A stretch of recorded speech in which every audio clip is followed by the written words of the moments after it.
نبی علیہ الصلوۃ والسلام چې کله مدینه منورې ته لاړ کنه نو الته کې یو نوجوان صحابي د نبی علیہ الصلوۃ والسلام نه غیر چا پیر ډیر تاویدو کله به مخې ته راتو کله به شاته راتو کله به ښي طرف ته کله ګس طرف ته نبی علیہ الصلوۃ والسلام ته به داسې کتل نبی علیہ الصلوۃ والسلام روغ ته ویل که څه چل دي تراشه هغه چې راغی نبی علیہ الصلوۃ والسلام ورته وویل څه مسله ده کله راته مخې ته راځي ودرېږي کله شاته راځي ودرېږي کله ښي طرف ته کله ګس طرف ته ما ته نیغ نیغ ګوري ولې هغه ورته احبک یا رسول الله د الله پاک پیغمبر زه در سره مینه کوم زه در سره څه کوم مینه در سره کوم ډیره نبی علیہ السلام مینه را سره کوي وی رښتیا سي د خولې خبر د رښتیا مینه کوي نه د الله پاک پیغمبر د زړه نه در سره مینه کوم وی ښه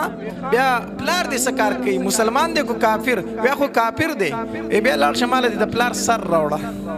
ماله د پلار سر راوړه بس دا مضبوط امتحان دی که نه دی لاړ شه چې پلار دی کافر دی بیا د هغه سر ماله راوړه نوجوان صحابي توری راویستی یو کړه سې داسې وتمبو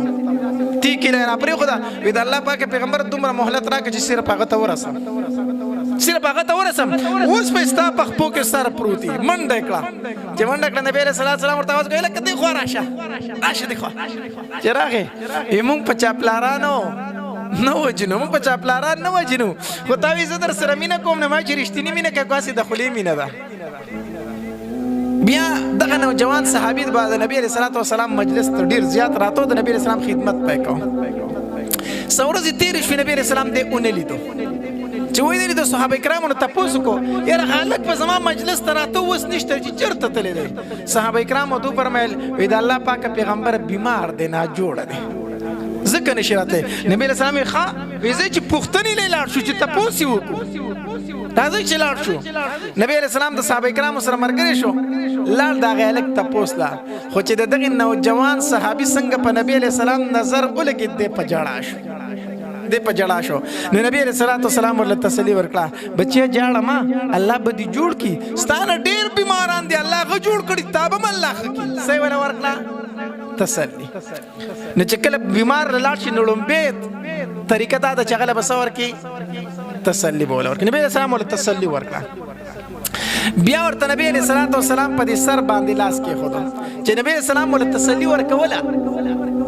دغه نوجوان صحابي ورته وی د الله پاکه پیغمبر د دې وجې نه نه جاړم چې زه به مړ شم د مرګ نه نه یېرېږم د الله پاکه پیغمبر د دې وجې نه نه جاړم ولې جاړې وی د دې وجې نه جاړم ما به اورېدل چې په مکه کې یو پیغمبر دی او خلک په ډېر ظلمونه کوي خلک ورسره ډېر زیاتي کوي ما به وی چې ارمان چې دا پیغمبر مدینې منورې ته راشي چې زه ډېر خدمت وکړم د الله پاکه پیغمبره ته مدینې منورې ته رالې خو معلومېږي داسې چې زه دې جدا کېږم زه درنه جدا کېږم ما ستا خدمت ونه کو زه مرم زه په ځان پوهېږم نو دا جاړم په دې باندې چې زما کوم ارمان هغه پوره نه شو ما ستا خدمت ونه کو نبي علیه الصلاة والسلام ورله تسلي ورکړه بیا ورته په دې سر لاس کېښودو او بیا ورته دعا وکړه الله ته ورته شفا نصیب کړه خو نبي علیه الصلاة والسلام چې څنګه د نوجوان صحابي د خوا نه رووت که نه نو چې کوم رشته دار یو هغې ته وي معلومېږي داسې چې د هلک وفات کېږي داسې معلومېږي خو که وایي دې وفات شو ما به خبروئ زه به یې جنازې له راځم زه به یې جنازې له راځم بهرحال وخت تېر شو نبي اسلام بیا تپوس وکړئ هغه نوجوان هلک چې و د هغه څه وشو وایي د الله پاکه پیغمبره خو وفات شوی دی وفات شوی دی او ښه ما خو دوی ته ویلي چې ما به خبروئ دوی زه خبر کړی نه یم راځئ چې ځو نبي علیه السلام ځان سره صحابه کرام ملګري کړو روان شو لاړو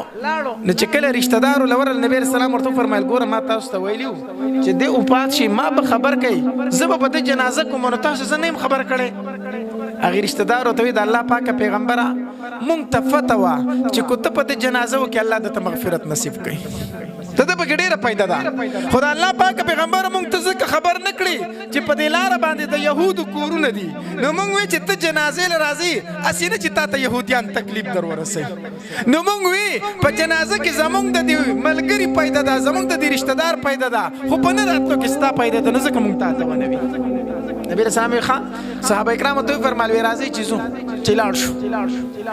نبی علیه السلام د دې نوجوان صحابي په قبر ودرېدو صحابه کرامو ته وی دعا وکړئ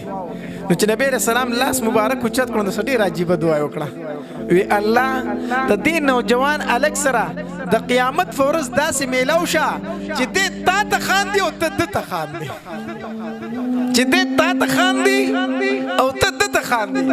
تاسو نه تاسو کوم چې زه تا ته خاندم او ته ما ته خاندي مطلب دا چې دیو بل رضا یو کنه الله چې دې ستانه رضا یو ته ته رضا ایو صحابي وي او په دغه وخت کې ما ډیر ارمانو کو چې کاش دې قبر والا په ځای زوي چې دا دعا نبی رسول الله ما ته کړې وي دې په ځای زوي اوس دې نوجوان صحابي څخه خبره کړې وا احبک یا الله پاک پیغمبر ستا سره مینا کو یو خدای نبی رسول الله سره څه پیدا کړي مینا دا واقع په بل خبره پورې راځي شماته د بیمار پرسې طریقہ